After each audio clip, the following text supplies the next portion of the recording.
You're not going to believe the numbers for how much Unchained representation, how much the meta actually is changing on the bottom end of the scale. Make sure you guys smash the living crap out of that subscribe button so you guys don't miss out on more OSCON. It's regional data time, and the weekly total of info that we have is going to be 88. Now, there might be a couple of European events that might have gone underneath the radar. Do keep in mind that it's not perfect zero sum in order to pull for everything. This is what we have for a majority of the should include Guam, the Mexico event, Peru as well for the top cuts here. So Kashtira had only 14 tops out of the 88 recorded here.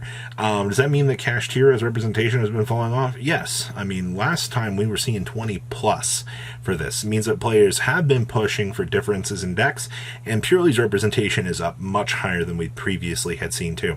I did say that, you know, Purely and Kashtira were kind of fighting for those spots for the top cut, and I think that this does pretty much back up my claim here that those two decks have been pretty neck and neck out here for, you know, at least sitting at the dinner table for the bigger representation.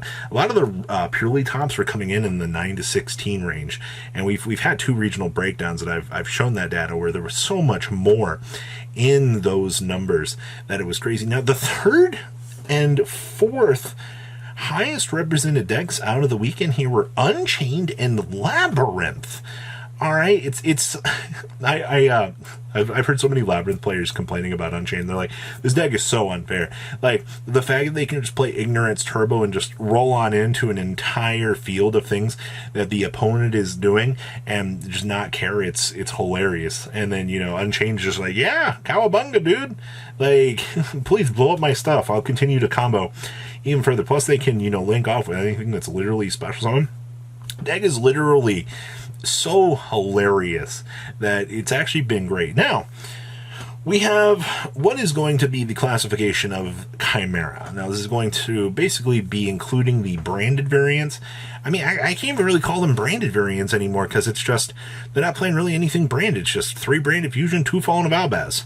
Like, that's the Splash fusion package that they've got going for them. That's really all they needed in order to do the thing. And we've also seen the Chimera Runic build as well. So you have 2 different opinions on how this deck should be played, and I think that's actually kind of cool. So yes, the Illusionist archetype has been doing a pretty decent amount of things, and we do have Dragon Link and 5 sprite variants. However you want to categorize your sprites or your spicy sprite variants, it is what it is. We also had 4 Rescue Ace variants as well out here. So Rescue Ace has not been a total flop. It's just 2 of them came out of the same regional, and the deck needs some time to kind of innovate. I know a lot of people haven't really figured it out yet. Now, we also do have 4 branded variants, so technically if you want to lop these in with some of the Chimera variants, there are differences in the way that they do play. But once again, I mean, the Illusionist package and both branded are seeing some relatively high numbers. Technically, that would put fusion decks at the 3rd most represented. You want to be, you know, technical. And then, of course, we have Manadeum with 4 tops this week. Remember when people said the Manadeum wasn't going to top at all? The deck's an absolute meme, and it doesn't make sense for it to work out. Well, it did get tops. It performed. Now, the 3Fs. We have Vanquish Soul and Mathmech. Well, Robbie, Vanquish Soul's dog water. The deck's not going to perform. Well, I mean, it did perform. It got 3 tops. All right. Thy opinion is invalidated. It did perform. And Mathmech, I mean, people still don't know how to play around Circular. It's the year 2023 in the latter half of the year. People are looking at Mathmech and they're going, meh, it can't hurt me.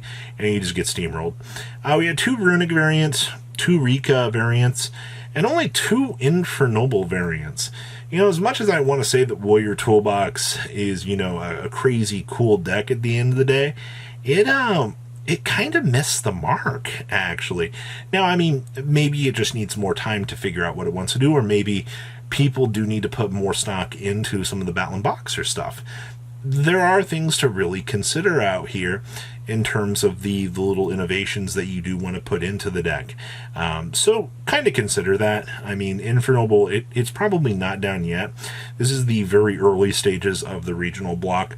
We'll have to wait and see, how things go from here. Now the 1-of section, the meme pile, as people will. We did have one Flandres Duelist soar to the sky. I did see a lot of these variants in top 16, though.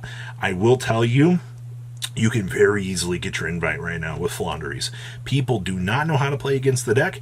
The deck is an absolute unit right now. M-Pen is ruining days, and people just don't know how to handle it. So do with that info what you will.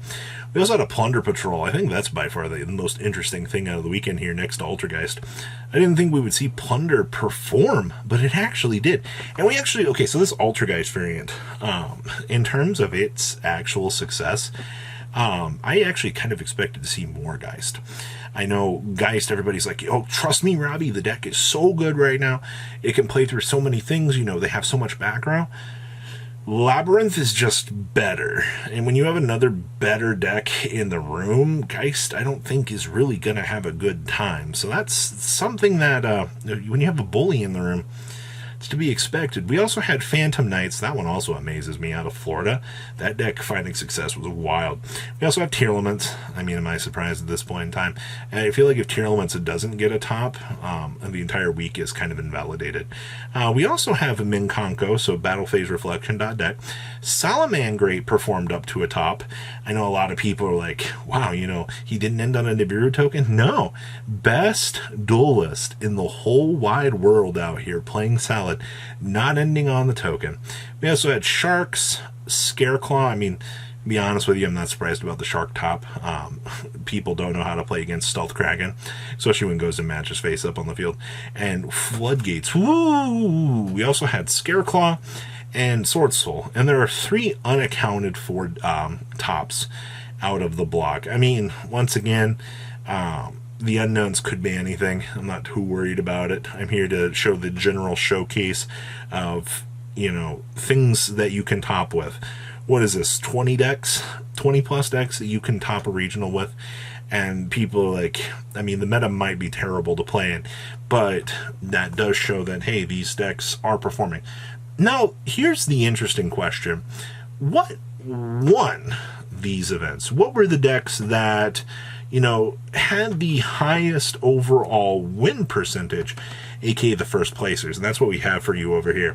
Kashtira stole 2 wins over the weekend. I mean, once again, I'm not surprised. I mean, it had, to be fair, that conversion rate's not the best if it only had 2 wins. That's interesting. Now, we also had 2 purely. So the 2 projected best decks in the room actually did kind of grind and have success. Now, Salamangreat did win a regional. It did overcome a lot of the things that people had said were going to be some major issues for the deck, aka the Nibiru token, and it did win. We also had Rika hammering out a pretty major victory as well. Plants are still a deck that you do need to be aware of. I don't know why people continue to look at Rika and go, this isn't, this is not a real competitively viable deck, because it is. We also had Plunder Patrol pulling in a win. That one still amazes me too. Salamangreat and Plunder Patrol pulling in some pretty big W's out here. Mathmech showing us that Circular can still be a major threat as well. Did lock down a win. We also had Unchained, Dragon Link, and Branded. Do keep in mind that we had none of the Chimera variants pulling in a big W, but I mean, the standard XO competitors that you're used to seeing, I mean, Dragon Link can very easily pull out a win as long as it's in the hands of the right duelist. It's a deck that has such an extremely powerful ceiling at the end of the day that it's so good. Now, does any of this surprise me in terms of data? No, it doesn't. I think the format's right where we expected it to be. You have been seeing, the things that maybe people thought would do a little bit better, doing a little bit less, but it does show that in the whole format right now, the game is not a terrible place. You have 20 plus decks that have proven to us this week that they can top an event. And I think that's a pretty clear indicator that, while once again the format might not be the best play-in, that if players are playing through all of this, or they are having success, maybe it's something to consider. So please, comment down below, tell me what you guys think. I'll see your beautiful faces back at the end of the day, guys. Peace out. Patrons, thank you.